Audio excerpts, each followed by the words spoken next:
All right, everyone. Welcome back to another Paperboy podcast. Today, I've got a great interview for you on propaganda with Graham Dunlop of Grimerica, one of the best podcasts out there. I had a fantastic conversation with Graham. We got into the materialist worldview of the world that we're sold versus the spiritualist worldviews of many of the elite, the occult beliefs and symbolism in the media, and how we can work on bettering ourselves in an era that seems intent on making us unwell. You can always reach me at yourpaperboy@protonmail.com. or through the contact form on the website, yourpaperboy.com. That's YOUR Paperboy. If you enjoy the show, please share it. It's the only way it's going to get out there. You know, the social media algorithms don't like shows like this spreading too far. And make sure you check out Graham's phenomenal podcast, Grimerica. It's my favorite interview show out there, and they've got a wonderful laid-back style, and they were a huge inspiration for me getting started. Okay, hope you enjoy the interview with Grimerica's Graham Dunlop. Hey, Graham, how you doing? Good. How you doing? Good, man. Good. You hear me okay? Yeah. How's my audio? Oh, you're great. Good. Thanks so much for doing this, man. I really appreciate it. Oh, you're welcome. Anytime. Yeah. So since obviously I've never had you on before, I just thought we'd get started with a little bit of your background. Maybe you could just tell me, were you always skeptical of kind of the mainstream narrative growing up, or what was the thing that really put you onto it being bullshit? Yeah, that's a good question, actually. Yeah. Well, I mean, I saw this massive UFO in Israel in 1990. I mean, so that kind of, switched sort of realities for me.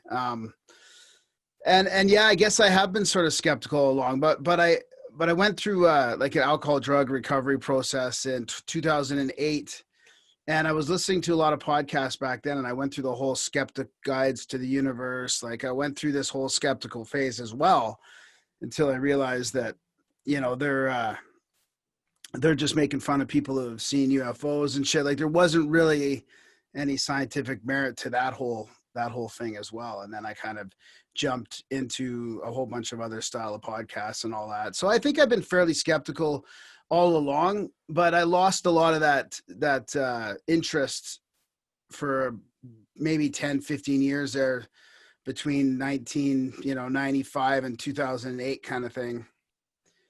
And then I kind of went a little harder into the podcasts and sort of the alternative narratives over the last 10 years, let's say. So what was the first thing that really opened your eyes to it in your kind of re-entry into it all?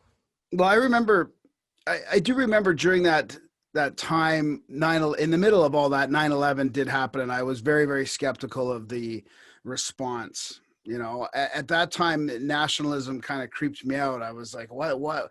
It just seemed really fake and really like, why are they going to Iraq now? Like so that was kind of, but I think I ignored that for a while. I saw what was happening, but I knew it in the background, but life was going on. I had too many other things to do. And then back into, it was ancient mysteries and UFOs and stuff that kind of got me back into alternative media. And the thing is it all blends into one, right? We started talking on the podcast, so we started the Grimerica show about 7.5 years ago. And we were talking about ancient mysteries and sort of the war in consciousness, like kind of like that whole Graham Hancock thing. And it all blends into now it's sort of pop culture, right? The whole fake news, the media, not fake news from a right-hand standpoint, but everything from just being just the false science based on this skepticism that's not really valid. I mean, it's just, it all blends into one thing, Yeah, and it starts to feel like the pervasive narrative they push, especially with the ancient mysteries, and there's a truer line that you can paint through their story of history than you can through the mainstream narrative of history, right? Like what they try and teach you doesn't really make a lot of sense when you really start to look at it.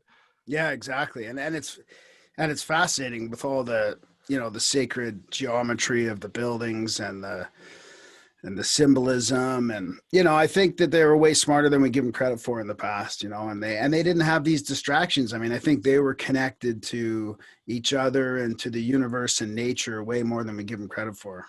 Yeah, that's a point that I made on a previous podcast, but it really feels like the one of the prevailing theories of modern man is that we're smarter than we've ever been. But then it feels like the further you go back, the more they seem to know, right? Like you read Meditations by Marcus Aurelius, which was written almost 2,000 years ago. And that dude was brilliant, right? And that was his own private journal. And then you go back further and further, and they have these more complex thoughts. And you try and, spread those messages or whatever you can now to the people that are around. And most of the people don't, or have no interest in it, or just don't want to be involved, or it goes over their head, right? Yeah, and I've been reading a lot of those old books as well, and I'm narrating some of them for audio actually, and it's interesting learning about how I think you're right on those people, but I think those people were also sort of rare. That wasn't the riffraff, that wasn't the profane, right? That was the people that were in the know, sort of. And I think that there was more of a difference back then. I mean, you had to go through an initiatory process to realize what these great thinkers and these philosophers and these magicians were actually thinking about. The people that were sort of controlling society back then. And I think the difference is now is that we have access to all that now. So for the first time ever since the internet, anyways, I mean, even back then, how many people could even read, right? I mean, I'm not saying they weren't smart in general, but I don't know how much they could actually read and keep up with the people that were in charge, kind of. But now I think this is all leaking out. I mean, I think after the internet now, everything's available online. People that do have this thirst for knowledge can learn about all these esoteric sort of principles and really learn about what people have been doing for thousands of years in the background, right? It's no longer just for the profane, I think, or that aren't allowed in. Yeah, that's a really good point, and it kind of makes you wonder. I mean, obviously, the like you're saying, the reading population back then was a lot smaller and more of an exclusive club. But now it makes you wonder how they pass those messages around now. Like, how is the elite class messaging each other if they can't just do it through the written word? Yeah, I mean, the symbolism, maybe revelation of the method. I mean, or how are they connecting in secret? I mean, it does make you wonder if some of these methods of them subtly communicating I feel like they might be making mistakes now by putting their stuff online. I think I think the narrative and the script has fallen apart a little bit, or not even the script, just the foundation of this global elite seems to be falling apart. Yeah, I mean, that's certainly what I hope. I mean, the other side would probably say that they've taken it so far, they feel a little bit invincible towards their methods being stopped, right? They feel pretty brave about the whole thing. Pretty ballsy. Yeah, that's kind of what I think too. I kind of flip flop back and forth. I feel like they're doing it on purpose just to throw it in our face. I mean, it's unbelievable how overt it is. It is. And I mean, I think you're the same as I am, but I haven't had TV or cable for a long time. And so the only time I do watch TV is I'm streaming a hockey game or something. And sometimes you'll catch a commercial and then it's like, holy shit, that's creepy, brutal. Right? Yeah. I know. Sometimes my girlfriend watches TV and I can't stand watching the commercials, and like, how do you do this? Like, she even has the ability, but she just doesn't care, right? She doesn't really pay attention to it. Yeah. She's kind of numb to it. Like, I don't think she falls in as much, but I mean, the commercials are shocking to me. It is. It is so blatant. I mean, my wife and I just watched They Live. I don't know if you've ever seen that from like 88. Rowdy Piper. Yeah. I haven't seen it actually. Oh, it's worth a watch. I mean, it's pretty cheesy, but the message is pretty neat. And a lot of the things they hit on are like, oh my God. So now I can't see a billboard without seeing the big obey sign, right? Yeah. That's hilarious. So I thought I'd just to kick us off on the propaganda topic, I'd like to read a little bit of a quote just to kind of set the stage here. So this is from Jacques Ellul's Propaganda from 65. He's talking about the myths that propaganda creates. So he says, not only does propaganda seek to invade the whole man, to lead him to adopt a mystical attitude and reach him through all possible psychological channels, but more, it speaks to all men. Propaganda cannot be satisfied with partial successes, for it does not tolerate discussion. By its very nature, it excludes contradiction and discussion. As long as a noticeable or expressed tension or a conflict of action remains, propaganda cannot be said to have accomplished its aim. It must produce quasi-unanimity, and the opposing faction must become negligible, or in any case cease to be vocal. Extreme propaganda must win over the adversary, and at least use him by integrating him into his own frame of reference. So, I mean, when I hear that, it's hard not to think about the mandatory masks, right? And how they're using anti-maskers versus maskers and kind of making it all about the proletariat fighting the proletariat. And the censorship, the silencing one side and the full, and how people are just buying into whatever narrative they are. I mean, one side or the other. There's buying in fully.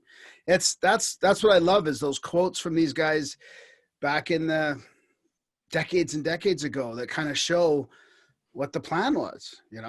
It's Yeah, that like pretty obvious. yeah, totally. It's good, but good luck getting most people to read an older book for the most part, right? Like most people can't read past the headlines, and I'm guilty of it sometimes as well, right? You'll skim a headline and think, oh, that's bullshit, but you don't have the emotional energy to invest any further into it, right? Yeah, yeah. That's why I read a couple of articles for a podcast that were long articles. One was about the different cures of COVID, and the other one was about the PCR testing. And I felt like these are important things that people won't really want to read all the way through, and I just threw them out in audio format. I feel like that's might be a way to it's easier for people to listen to stuff than read. Yeah, it is, absolutely. So maybe it's like, could I get your take on kind of what's happening with all the COVID masking, hydroxychloroquine, all that kind of stuff? Well, I think it's becoming fairly obvious that it's Big Pharma's last push or first big push. I mean, depending on which way you want to look at it. But yeah, I feel like this is the big play. This is a great reset, and they're throwing global warming into it. I feel like. I mean, I was going to talk to you about how my view on propaganda and how I feel like it's important to use their own information. Like my sister always challenges me on this. I talk to my mom and my sister quite a bit about this stuff, and my sister will say, well, how do you know what you're talking about is true, right? Or because I'm always poking holes in the media, that type of thing, and it's a good question, but the answer is not always so easy. Like, just because you know that they're lying about stuff doesn't mean you know the truth. But I could say, like, you use their own information against them to show that they're lying, but that doesn't mean I have the truth. I mean, I don't know what the truth is. I don't know what's going on, but I know that's not going on. Yep. It's pretty easy to see that they're lying through their teeth based on their own documentation. I mean, it's pretty easy to poke holes in that now. So what's mind-blowing to me is that even despite the fake numbers, the false models, and the false testing, and even the blown up death counts, all that stuff, even though that's all there, people still are just falling lockstep into this control mechanism. And I feel like we're being put under a spell. I feel like the mask thing was an unplanned or unintentional. I think they kind of glommed onto that afterwards. I don't know, maybe not, but I don't know why Fauci would even say at the beginning, don't wear masks. Like, why it was so ambiguous in the beginning. Like, but maybe that's part of their plan. I don't know. They just want to confuse the shit out of everybody. But, I feel like we're under an initiation process into a new world order, really. And it's being pushed by Big Pharma and the globalists. I mean, how do you, I don't know. The mainstream media doesn't want to talk about all the child trafficking arrests yesterday, the day before, from the U.S. Marshals. They don't want to talk about all the people in the U.K. or Germany today rallying for freedom. I mean, it's obvious that they're the ones paid by Big Pharma, and they're the ones controlling this, or trying to control this narrative through blatant lies and propaganda. I mean, it's disgusting, but still so many people, I guess they just don't want to look at what the CDC says about testing or what the WHO says about this or that. I mean, the stuff's on their own websites, coming out of their own mouths. Bill Gates says it. The leader of the WHO says it. I mean,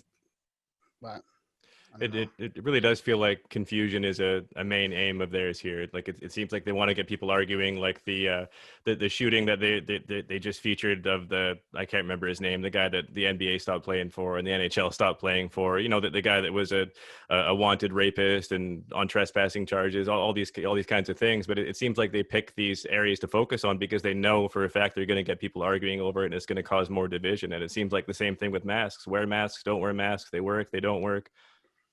Yeah, and it doesn't matter that the governor jumped the gun, and and now the facts come out and it's completely different than what they say. That doesn't matter because the damage hasn't been done. And I don't know what these pro athletes think when they look back at the real fucking evidence, and they just but they're just part of the, they're part of the problem too, man. The celebrities, the pro athletes, the media, like they all just want. Basically, it seems like they want to just take away our freedom. I mean, and how do so I mean, I don't know about you, but sometimes I flop back and forth. I'm like, oh, you know, is it worth a fight, or do we just submit to this global agenda from the unelected officials that have already fucked up the EU? Like, these are the types of people that want to take control of the world, right? I mean, it's hard for me to imagine somebody evil trying to do that. But whether it's evil or not, it just doesn't feel like, you know, an unelected bunch of people taking over the world is a good plan. I mean, it's just, Yeah.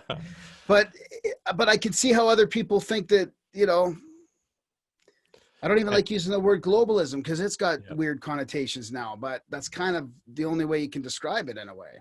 Yeah, I really don't know what else to call it. And I mean, it's whether you want to call it the deep state or anything like that, it just feels like there's a large collective of people through the Bilderberg and, you know, Club of 300, CFR, Club of Rome, all these guys, they get together and, you know, there's a lot of crossover, cross-pollination between those groups, and they all just happen to be pulling the strings. And we look at, you know, what's happening in Canada. I know you're Canadian with Trudeau and the WE scandal seemingly being a bit of a distraction for the Green New Deal or whatever they want to push out, this insanity. And it feels like if you look at the World Economic Forum, they're talking about a global currency by, I think, 2025. Like, basically, what it feels like to me anyway, I don't know if you agree, but it feels like they're trying to tank all of the different economies, all the different national economies, so that way they can roll in as the hero and say, hey, we've got this great solution of a global currency. It's digital. It has these requirements around it. See if you guys are going to like that.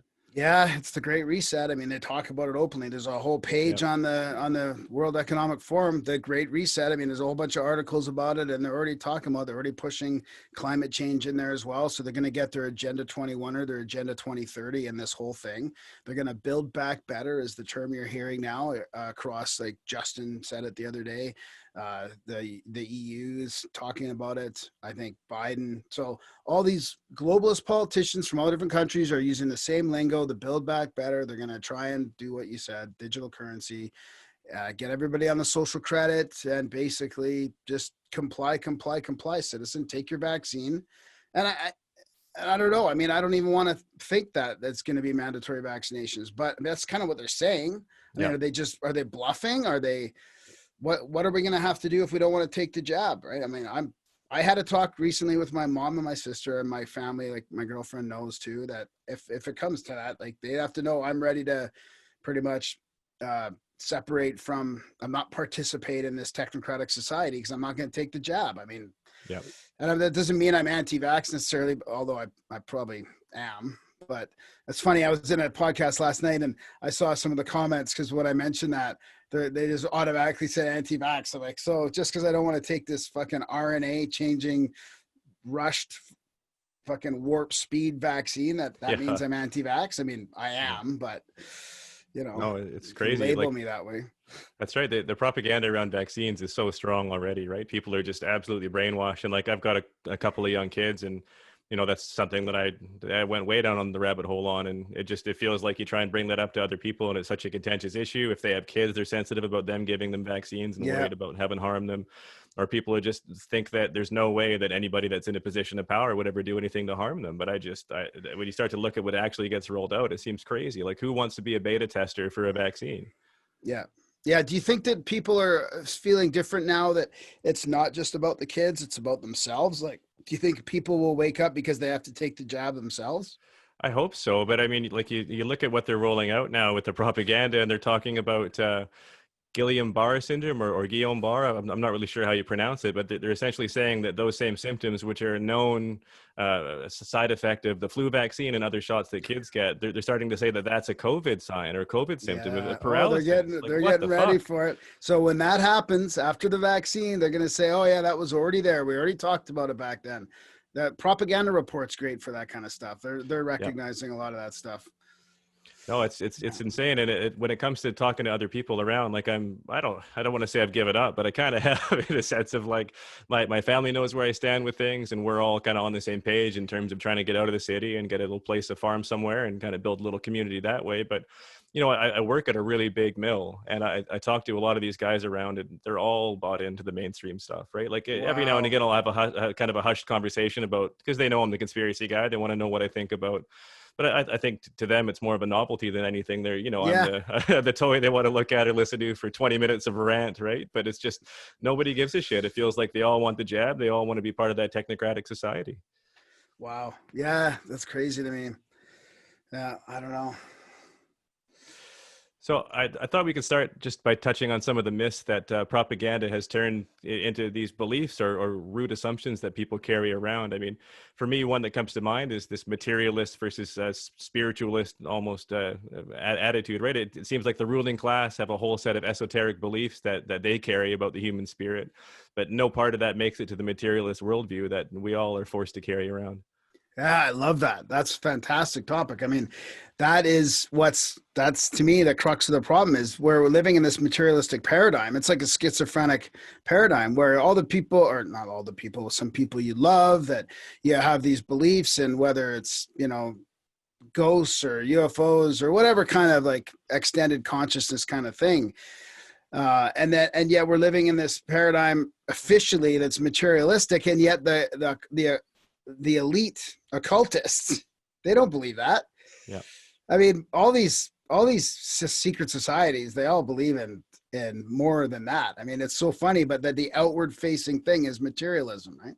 Absolutely. Yeah. Yeah. Like I'm sure you've seen Third Eye Spies. It's just an incredible documentary that kind of covers the remote viewing and kind of out of body experiences that the CIA was taking part in through the 70s. And I'm sure all the way till now, but they're spying on Cold War bases and all that kind of stuff and getting real hard proof to work with. Right. Yeah. Yeah. Yeah. That's crazy. I remember my dad had an old audiobook. I think it was on tape called The Psychic Warrior. I think it was, what was the guy's name that was in there? And I was talking about one of those guys that was doing that spying. Yeah. And then obviously that they couldn't let him live once I think they realized kind of how good he was and how far things had gone. I can't remember his name now. It's been a while since I've seen the doc, but yeah. I'm curious if you've ever come across any channeled material that you really that either stuck with you or kind of maybe changed your perspective on things. Yeah, back in early recovery, Neil Donald Walsh's stuff was really kind of prevalent in a way, and I mean, I think there's a lot of channel material that has a sort of a mid-level kind of truth, not too extreme on either end, just sort of a pretty good message overall. I feel like it. I mean, I'm not too familiar with a lot of them like that. I'm not too familiar with Seth and all that, but followed like Bashar a little bit for a while, and who are some of the other ones. But yeah, I feel like in general they're not bad. I mean, I don't know if they purposely stay out of the extremes or if that's just what the message is, naturally like. But yeah, that was the channel stuff was a big part of kind of my awakening, and I got into the Seth material probably 10 years or so ago, and it's oh wow. I don't know, kind of became I don't want to say my Bible, but it's certainly what I would go to for kind of spiritual guidance and those kinds of things. And just what you're saying, I've always loved the fact that he's kind of a high level view of everything, right? It's like this is what you are, and I love that he's never selling you on anything. It's like you buy the books, but you can learn more by going outside and watching nature if you really paid attention. But since you're not, you might as well read the shit that's here. Yeah. You know what? I've been meaning to get into that Seth stuff. I think the law of one. Law of one. Yeah. Of now. I got into that for a little bit, but Ramtha is another one. Yeah. I've been meaning to. That would be on my list of like if I had a little bit more time to get into the Seth stuff for sure. Yeah, you're definitely already kind of open to it. I mean, for me, the big revelations were kind of that we create our own reality, that our point of power is always the present, and that our consciousness exists outside of our body, right? Yeah. So, and those are things that to most people are like, what the fuck? What are you talking about? My coffee break's over, man. I got to get out of here. Yeah, that's hilarious. Yeah. So it's oh, go ahead. No. I was just gonna say I am fascinated by some of the.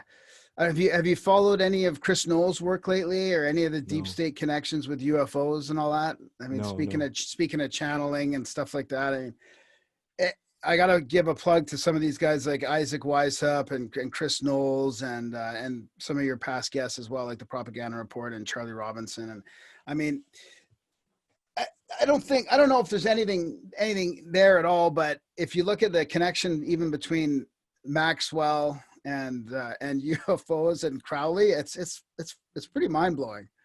I can run down some of it, and it's on the Secret Sun blog spot for sure. But Maxwell's sister's father-in-law was hanging around with Jack Parsons and Robert Heinlein and L. Ron Hubbard.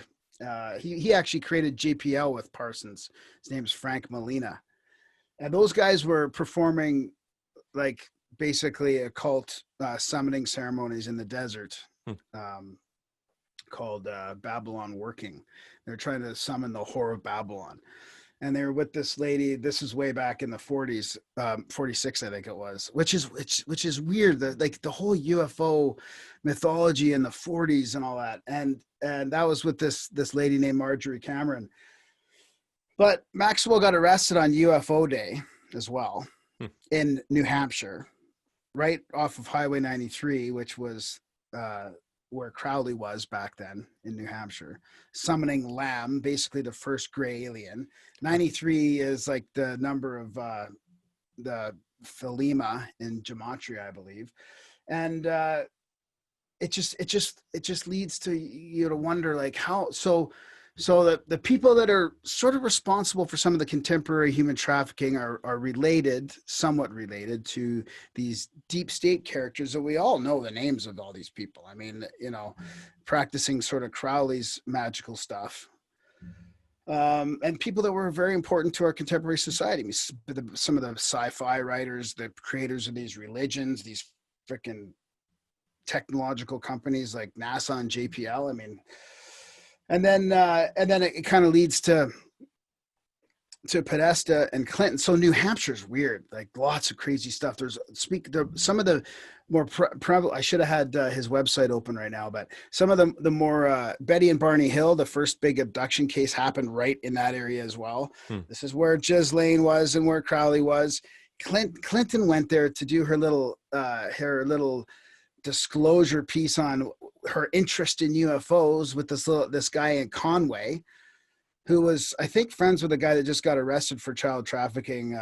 It was part of the BLM thing in Conway, and there's all these some of the main channelers. The Nine, I think, was in New Hampshire way back when. There's a couple other prevalent channelers back then, or contactees. A bunch of main abduction things are all around that area.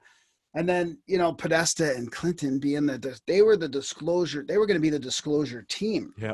I feel like there's this deep state struggle back and forth over disclosure too. And I don't know if like technology is going to come out of that, or if it's just to keep a handle on the UFO mystery or what. But what surprised me is following these guys, I met a couple guys at the UFO conference way back when, Steve Bassett, who was the disclosure guy, big disclosure guy, how upset he was that Trump won. He was so upset. I'm like, why do these guys care so much? Like, he was counting on Clinton and Podesta to release all this. So he was kind of blindsided by all this like Pizzagate stuff with Podesta's emails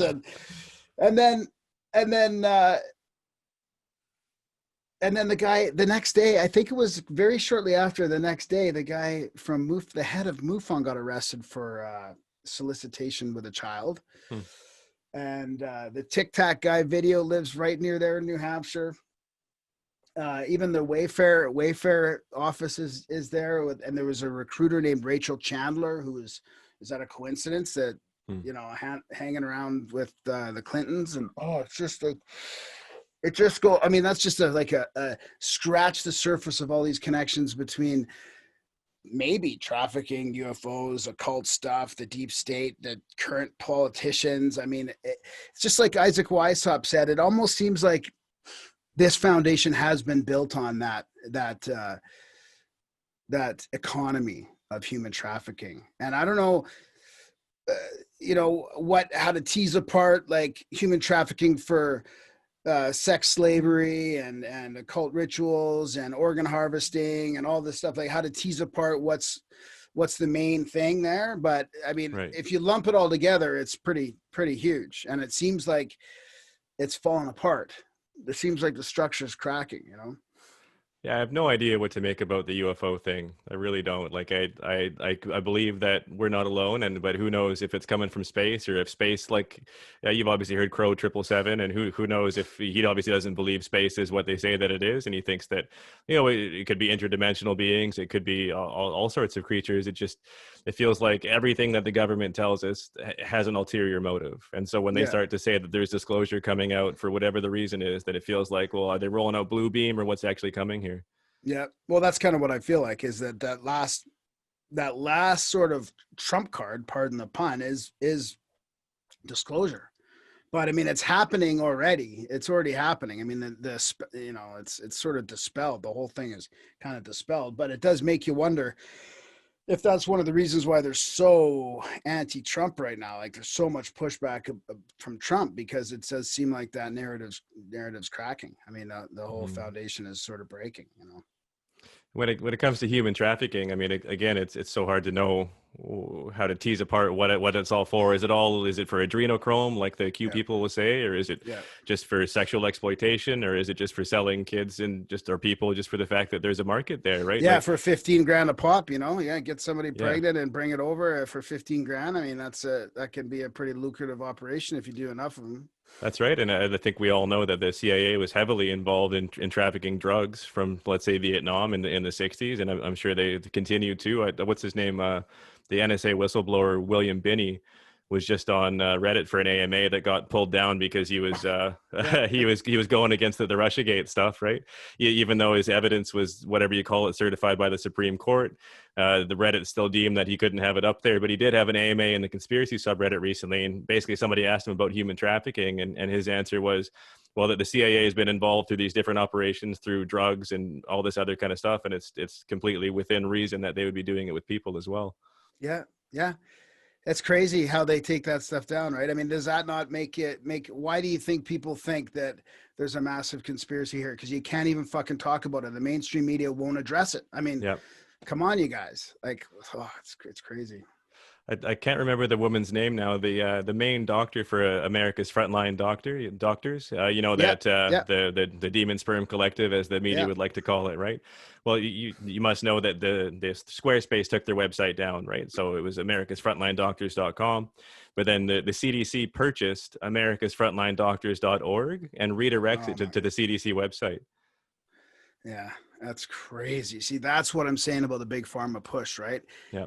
How can it be anything else? I mean, this is full-blown censorship because of any kind of alternative healing that's going to not be pushed by big pharma, right? Yeah. I mean, it's so obvious. But like it shouldn't be considered alternative healing to have, like, you know, no, that's the thing. Vitamin C or vitamin D, right? Like, no, that's not even alternative. I mean, this hydroxychloroquine is being used by people all over the place. Why do you think all the other countries don't have a problem? Because they're using that. That's why their stats aren't quite as bad. I mean, I don't know what it's going to be like in 10 or 20 years, or 30 years, but I mean, I feel like they're going to look back on this and it's going to be either like, this was the beginning of the end of America and like how corrupt it is, or it's going to be completely the opposite and everybody's going to be completely enslaved. Because I mean, if I feel like there's enough doctors and scientists waking up. I mean, there's millions of people in Germany right now protesting this whole lockdown. There was how many 500 doctors in Germany?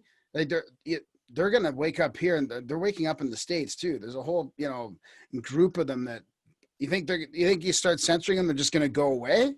Yeah. I mean, let's hope not. No, like you're absolutely right. Geez, I wish I could remember that woman's name. That the main doctor for America's Frontline Doctors. It'll come to me, but she was just kicked off Twitter for 10 days until she deleted 3 links to studies that Twitter deems misinformation because it shows the benefits of hydroxychloroquine. But she was saying there's over 50 of them, 50 studies that show the benefit of it that aren't allowed to be shown in mainstream media. Yeah, and the one they talk about was the one that was retracted. That's the one they kept citing, and it was where retracted. They were overdosing the people, right? They're giving super heavy dose.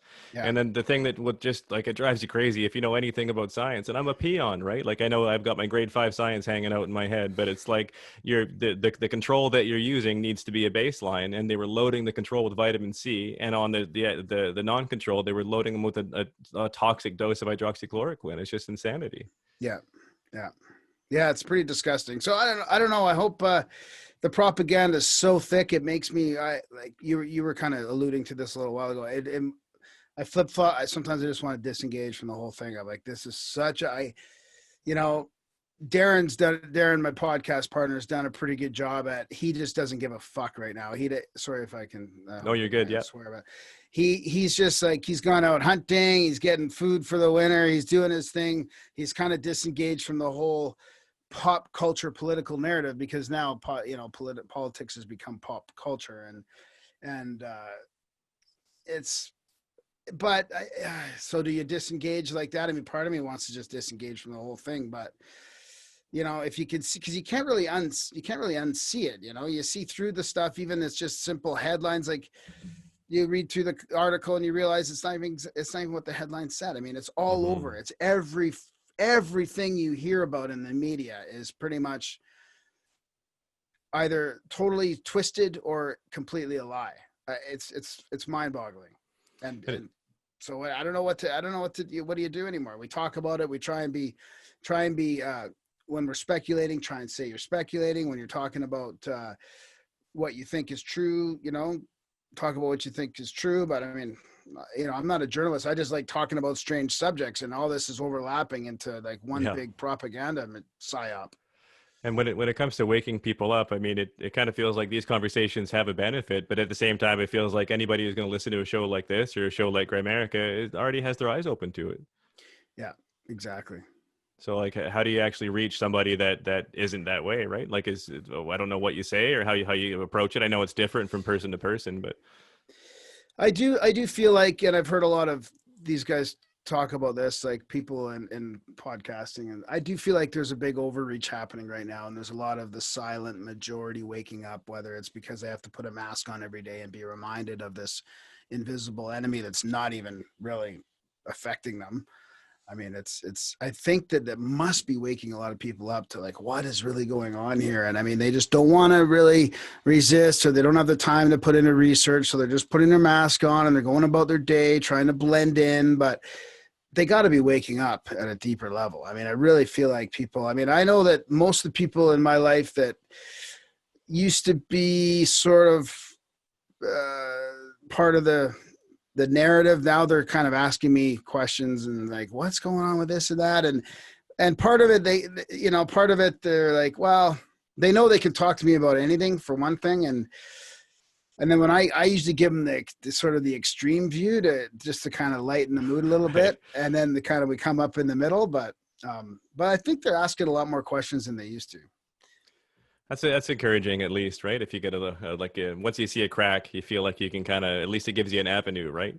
Yeah. Like I know a lot of people, I mean, for me anyway, my real kind of conspiracy awakening was when I really looked into 9/11. Like it took me a long while, honestly. But when you finally look into it, you start to see like the depth and the levels in which it can get to. And it's like they've built in infighting into that conspiracy, right? That they've got the toasted cars and the energy weapons and the controlled demolition and all these groups that fight each other. And it seems like that was built into the soup. Like they all knew how it was going to go. And once you look at the scope and scale of that, it's pretty hard to kind of close your eyes to what's possible out there. Yeah, I read a great article about just sort of going above all this propaganda and conspiracies, and basically saying that they're obviously doing this on purpose to get us to mistrust the institutions, right? Our whole Western civilization is built now on a foundation of mistrust. I mean, we don't trust the narrative. There's a whole bunch of people, like, because of obvious things that you're talking about with 9/11. I mean, if you go through the hundreds of bullet points of things that cannot be a coincidence, it's pretty obvious that they could have done a better job at covering it up. They could have done a better job at performing it, but obviously they want to sow distrust in our institutions. Yeah, absolutely. And speaking of the mainstream institutions, it seems like they'll hide these little esoteric symbols or signs in them, right? And like in terms of, I mean, the media, but also just what they wear on their body. Like, I don't know if you've seen the picture floating around of Podesta's ex-wife wearing at the White House Correspondents' Dinner. She's wearing like this. It's a flayed man, like all red, flayed human, and then it's wrapped in wire, and she's got it around her neck, and then she has a Celtic cross for a belt. That I think it's a Celtic cross. I don't want to. Or an upside. It's probably an upside down Christian cross. I don't know.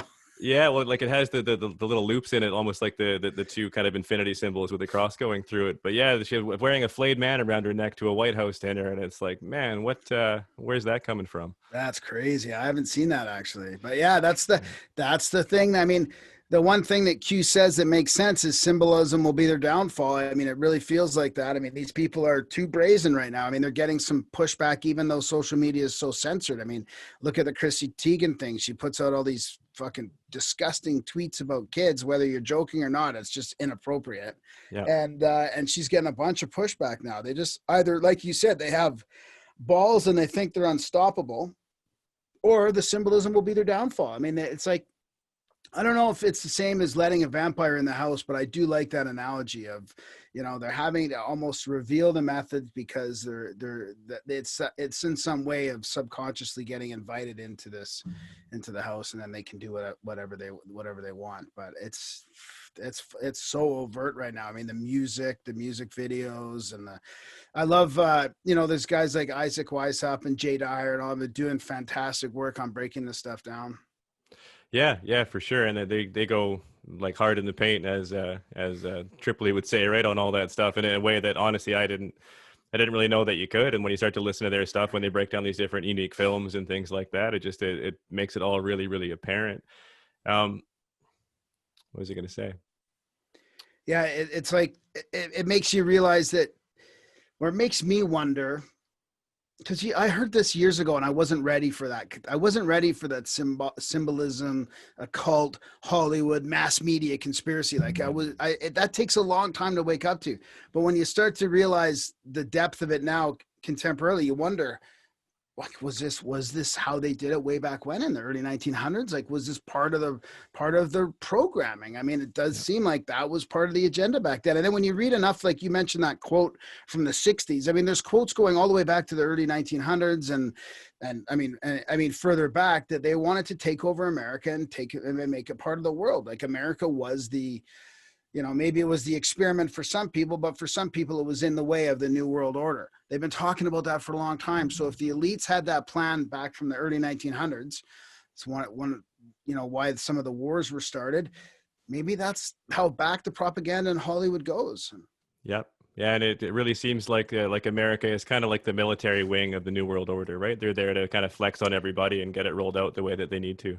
Yeah, you know, I thought about, I was talking to my mom about this the other day, because I'm like, I just had this kind of like epiphany about the battle versus Trump, because I'm always going like, why are they so fucking pissed off at this guy? Like, they are so after him. They want, and I thought about it in terms of like, imagine if you were just about ready to take over the world, agenda, global climate change agenda, like Agenda 2030, like this whole technocratic push was almost there. And the country with the military power got taken over by a guy. Like the biggest military power got taken over by a guy. Like, yeah. I maybe Trump's part of the deep state. Like, I don't know. Like, I don't agree with a lot of the things he does, but just putting it in the context of like, just grabbing the super military power of the world and having the commander in chief be somebody that went to the UN and said, fuck your globalism, basically. Went to the Economic Forum and said, you know, I mean, that's got to be a shock to these people, right? I mean, regardless of whether it's a big, you know, Darren and a bunch of people think it's this grand plan of, you know, that he's part of it. Yeah, maybe, but it sure seems real at a lower level that he's in their way, and he's got the biggest military, you know, with him. Or not all of it. I'm not saying it's all there, because who knows? There's probably a whole bunch of people that are still part of the globalist plan in that military industrial complex. I mean, that's a vast fucking machine that I don't like, and I don't like how Trump's put money into that. But you can see that I kind of had a different perspective there on how he stepped right in the way there. Yeah, I mean, I think I'm right there with you. I don't really agree with a lot of the stuff that Trump does, but, you know, pulling out the Paris Climate Accord and the Trans-Pacific Partnership, those kinds of things are really beneficial. I think I said lots to my family and friends, I'd take Trump over Trudeau any day, because at least it feels like you kind of know where you stand, as opposed to somebody being purely a puppet. But when it comes to Trump, man, there's still some oddities there, right? Like it seems like he's kind of the P.T. Barnum that's been selected to lead the circus off the cliff, right? The only guy that can polarize things so greatly. Like, you look at even hydroxychloroquine, on one hand he's mentioning a good thing, but on the other he's serving to make it a polarized topic. So now it's left versus right. If you believe in hydroxychloroquine, you're a right-wing nut job, right? Yeah, how strange is that? How weird is it that, I mean, that's now happening with the kids, right? I mean, did you hear him answer that question on, so they say you're secretly saving the world from a satanic pedophile and cannibalism ring, you know? And he's like, is that supposed to be a good, is that supposed to be a bad thing or a good thing? I mean, I mean, so now the same thing is happening, which, I mean, you could argue that, this human trafficking thing, whether you believe in Q or not, is pervasive in the mainstream media. Finally, not mainstream media, in the pop culture. Yeah. Whether it's through the Hollywood bullshit or whether it's through the Q stuff or whatever, Trump stuff. But I mean, it is out there now, and it's being politicized as well. So if you say you can't. It's harder to say save our children is a right wing, thing, right? I mean, they're trying, but Yeah. hopefully that's the thing that can maybe bring more people together. I mean, we should all agree that human trafficking and child trafficking and sexual abuse and all that is a terrible thing. Yeah, you'd think that would be a thing that would be beyond polarization, but I feel like they're trying real hard, and it's like everything's getting lumped into this Q conspiracy now. And I've kind of stayed at arm's length from Q for a while. I just me felt too. felt like it's better to just kind of look at each thing individually. And I'd like to make up my own opinion on these things anyway. But it's like they're even lumping in 9/11 truthers into the Q conspiracy now, and I don't understand how it's become this catch-all for everything. Yeah, that's what they try and do. That's the only thing they can do, because they can't talk about the evidence. They can't debate it. They have to just lump us all into the crazy. It's just like that paper that was written by Cass Sunstein, in the first year of Obama. I think he was from Harvard. Actually, I read it on the Black Budget there, but it talks about how the government should handle conspiracies, and it's quite eye-opening. Whether they should disavow them or basically put somebody into the conspiracy to control the narrative. And it's pretty crazy how they looked at all these ways on how to handle conspiracies. And of course, the ones they use as an examples are fucking true, but they're it's crazy. I mean, it just goes back to the whole term conspiracy theorist, right? And whatever it was, 67, those CIA papers coming out saying, well, we need to use these methods to kind of discourage people looking into it and to disparage the people that are saying them, right? Yeah. And that's getting worse. I mean, they take over all the verbiage. They take over red pill. They try and take over woke. Awake used to be a conspiracy term. Now it's completely different. It's that's part of the way they play. Yeah, that's a good point. I mean, the woke politics says, I mean, you mention this all the time, but like if you're starting to see a revolution through your sports players and in the media, it's not a revolution, man. That's a corporate backed revolution, which is nothing like a revolution. Exactly. The revolution that's supported by big tech can't be a revolution. I mean, come on. Yeah, it's just insanity. That's the weird thing is how do they not see that? How do people not see that they're just being used by big tech? But I mean, I guess, we're stuck in this world of the paradigms, and we're all being played to a certain extent. Yeah, man, I've been reading this other really neat book. It's called The Crowd, A Study of the Popular Mind by Gustave Le Bon. I think it's like 1896 or something like that. Oh, really? It's awesome. But he's talking about basically how crowds are to be treated as having kind of their own like ideology and their own consciousness, and that they think a certain way and they act a certain way that's different than the individual would. But it's like they've formed these crowds through Twitter and through Reddit and these other groups, and it's like it's a bigger mob than we've ever had, and they're controlling it really easily. Yeah, exactly. That's a great point. That would be interesting. It's so interesting reading those books that are so old, and they still make so much sense nowadays, even with all the technological advancement. Yeah. That'd be a good one to narrate. Darren and I are looking for old books that are in the public domain, and we're publishing them in audio. Yeah, you should check it out. It's quite short as well. I got it right here. It's maybe 130 pages or something like that. Oh, that's nice. I'm in the middle of like a 900-page one. It's going to be like 60 hours. So. Oh man. Yeah. What's that? What are you reading right now?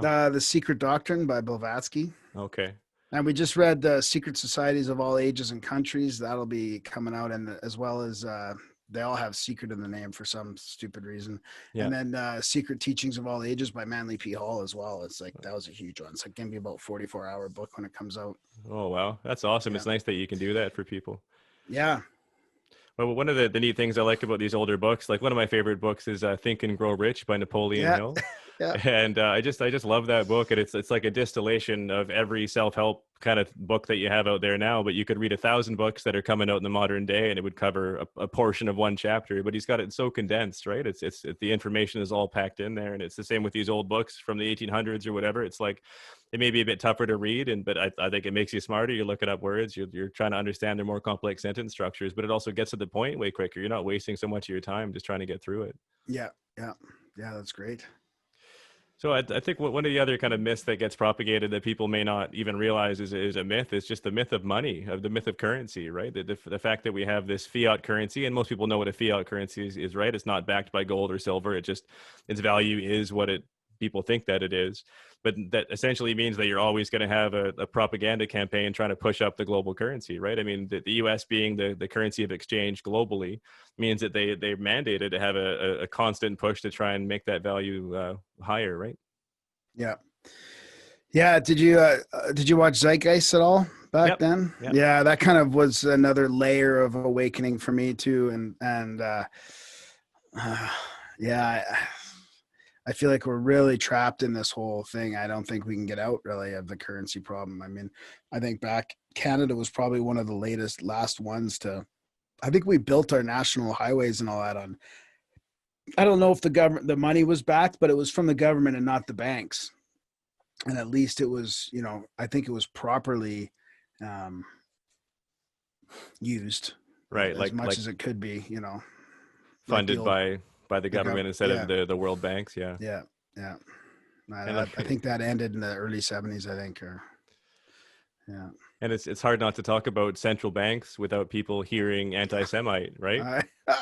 Well, I feel like that's worse now than it was 5 years ago. I think 5 years ago, the big push was on, like after the Economic Hitman book and after some of those, like there was a lot of stuff on the fiat and the usury and how bad the banking system was. Cause like for me, I was onto that as it being the highest level of the problem. I mean, everything can come back to the way they're loaning us the money.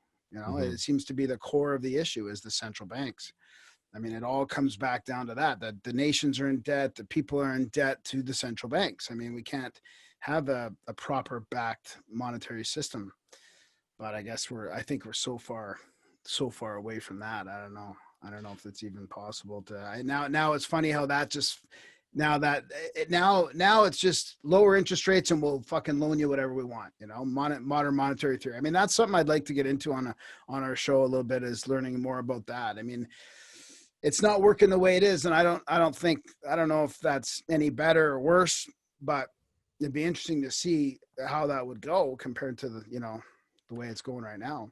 I just have no idea what the solution is. I mean, I don't think that money solves anybody's problems. We need a way to barter and to trade and work with each other. I think having small communities that kind of intermingle and trade with each other is probably a great way to go. But in terms of cities, I don't think that's ever going to work. And then when it comes to this global currency they're trying to push, well, if people think that that's going to pull the Indians or the Chinese or whatever destitute countries out of poverty, they've been that way for a fucking reason. Like they like their cheap labor, they like their cheap materials coming to the West to build things up. So I can't see it as being even a viable solution that way. Yeah, I agree with you. Yeah. Yeah. And getting back to local, I think you're right though. Local. I mean, that probably is a way for us to, who was talking about the agorism the other day? I know Corbett's talked about it quite a bit, and somebody was talking about agorism. I can't remember if it was on the propaganda report or where I saw it, but that's a good way to get away from as much as you can. I mean, maybe that's part of what we need to do for a solution, is get into as much trading as possible and as much local, whether you're trading time or trading goods or whatever, and just getting out of that system altogether. Yeah, I think building up a community, and that's something that my family has been looking at for a while, is trying to find, because you can still find cheap land in BC and kind of across Canada if you're willing to move a little bit. But yeah, it's a huge move, and it's like we've all become so acclimatized to the cities, right? Like I lived up in the Arctic for about 7 years, but my family's got nothing to do with that, so I don't think I can drag them up that far. You kind of have to, you got to meet everybody's wants and needs, and it's tough now. Where are you right now? I'm in Vancouver. Oh, you are? Okay. I lived there for like most of my life. Okay. Yeah. That's the problem with Alberta is just the weather, man. Like it's the end of August and we're gonna slip into, before I know it, like October, November aren't too bad usually, but you can go through 6 or 7 months of just nasty weather, you know? And it's like I'd love to, live on the land in a more temperate environment. But I mean, that's something we're looking at too. I mean, a lot of the guys in our chats and Darren and like people are always open to looking for land and having a spot to go. I mean, I feel like that's a good plan right now, you know? Yeah, and I think that like my wife has her own business too, but I'm always telling her that nobody wants to organize things, right? So if you're the one to put something together, then you'll get people there. It's a real, like, if you build it, then they will come kind of Yeah, thing. definitely. Yeah. But then it becomes harder to actually get those people to commit. And when you're looking at $1 million property that has 500 or 600 acres, it's hard to sustain that when it's a secondary household or something until you can actually get established there. Yeah, I was a city boy. Like I love Vancouver. I was right in the city, and same with Calgary. But now I'm in a little town outside of Calgary, and I feel like I'm happy being outside the city, and I wouldn't mind even going a little further if worse. Like I just had enough of that, really. Yeah, and there's just something about city people, and like, forgive me if you're a city person listening, but it quite often feels like you know, they're quicker to adopt to the mainstream narratives. It just there seems like there's more social pressure, more peer pressure to kind of be established in that way, and it's harder to break free of those paradigms. Like, and people are so used to being able to take transit and get a coffee 24 hours a day, and all these things, these little amenities that go away as soon as you move a little bit out. Yeah, yeah, good point.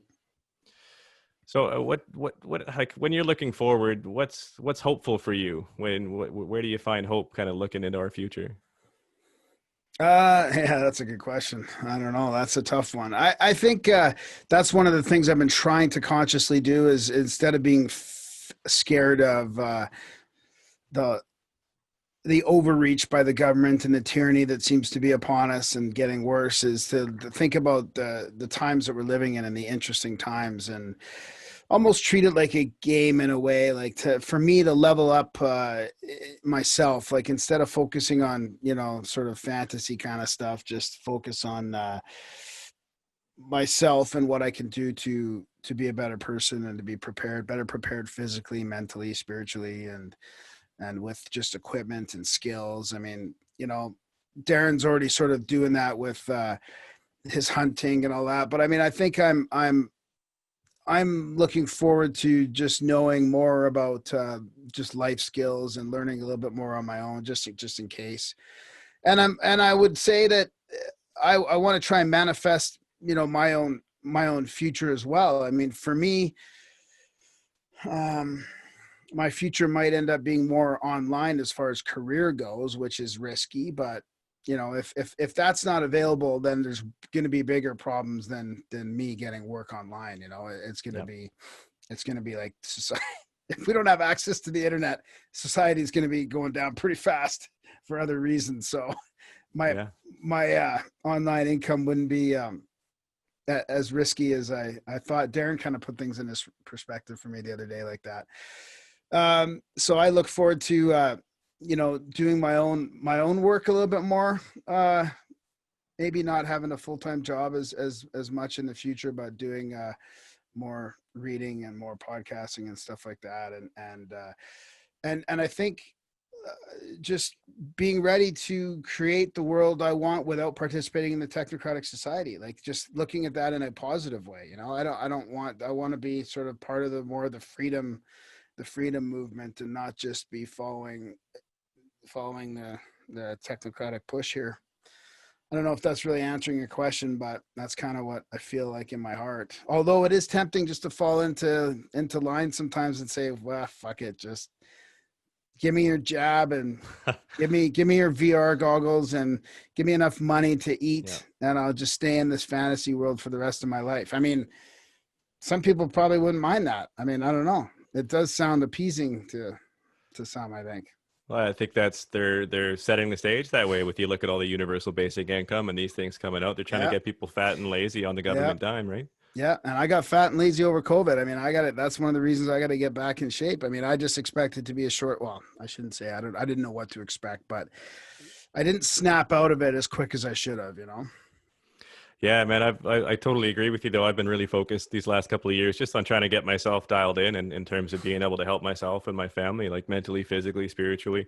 I'm just at the tail end of an elimination diet for 30 days, and I'm Wow. ready to eat some beef, man. How are you I'm dying feeling? for it. Good? I feel great. Yeah, I did a 10-day fast before this, so Oh, wow. That's fantastic. yeah, I'm down about 40 pounds, which is funny, but Wow. yeah, 254. I looked at the scale. I thought this is enough. This got to end here. So I need to back down lose we about go. 30, 40 myself. That's where I'm at. Probably. Yeah, all that's where the COVID-19 is real, right? Exactly. Yeah.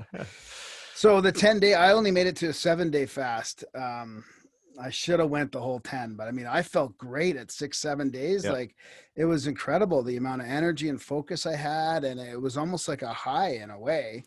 It's just, oh man, it's just food is so addicting. It's just, it's more of a spiritual battle than a physical one in a lot of ways. Absolutely, man. You start to feel the psychological pull, and it's almost like a mindful practice, right? You feel Yeah. those urges, and it's like, well, I know I'm in ketosis, so I know I'm burning fat for food. I don't need this junk food or this sugar or whatever is kicking around, but it's like you still want it, whether it's habitual or what it is. Oh yeah. Yep. Yeah. Yeah. I'm trying to eat more vegetables right now. I'm going through one of those phases where I'm trying to just eat sort of more meat and vegetables, stay off the sugar and the carbs, and get a little bit more exercise and slowly get back into shape. But I mean, what's the elimination diet then? Which it's just basically kicking out. There's no sugar, no processed foods. It's basically just vegetables and some freshwater fish. And I mean that my naturopath said it's okay if I have chicken because it's organic and we get it free range because of the way that my kids eat. But and that's it really. I'm eating a lot of actually the one funny thing she said I could eat that's carb wise is white rice, because she was saying it'll never offend your body because there's just nothing in it. It's just garbage, but like it's just sugar, right? It doesn't have the proteins or the amino acids that would normally trigger any kind of reaction. Oh, that's interesting. Yeah. Yeah. Yeah, I've heard. I can't figure out white rice is whether it's good or bad. I mean, I was just reading something from somebody about like starting to eat more vegetables and how white rice is bad. And then also had we've done a couple episodes on healing your gut and burning out all the shit with garlic and then replenishing it with white rice is the way to heal your gut and Oh wow. your when your leaky gut syndrome and all Yep. that. So I mean, maybe rice is good for some things like that. Yeah. Yeah, she's got me taking this stuff. I think it's called GI Fortify. You take a couple scoops of it, you mix it up, and it turns into like a liquid, like liquid bran almost. It tastes like a muffin, but it's liquid. But if you leave it for I left it for like a minute when I was stirring it, it turns into a fucking rock, man. It's like, Oh wow. yeah. So the whole idea, I guess, is it kind of heals up all your leaky gut issues, or it's supposed to help Oh anyway. wow, So, really? Eh? yeah, That's it's pretty neat. interesting.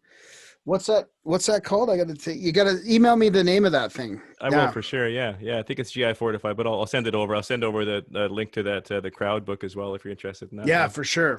Yeah. Yeah, it's a neat Yeah, I read. mean, Darren and I have a whack of these books that are in the public domain that we want to put on audio. So I mean, I feel like that might be a good like little thing. There's still a bunch of books that people would want to listen to, instead of reading. So Yeah, have you guys gone back to when I had Monica Perez on? She named a book. I wrote it down. I don't have it in front of me, but it was like 3,500 years old, some old Buddhist text. Oh, geez, there's probably a million of those. I'm oh sorry to put yeah, you on the spot. Yeah. no, I'm not sure. Yeah, that'd be I'll, interesting to know. Yeah, I'll shoot you a link to that one as well. yeah. Just when it comes to staying positive and stuff for the future, I think from my end, like I was saying, I'm a big proponent of the Seth material and the Seth stuff. And he's always talking about, okay, like you create your reality, but you also, you get what you focus on. And it's like, I feel like people putting out these things like the different, cremation of care or ball rituals or all these things that people are kind of putting their attention into, even when you're doing it in terms of like an investigative sense, I think it probably adds a little bit of fuel to their fire.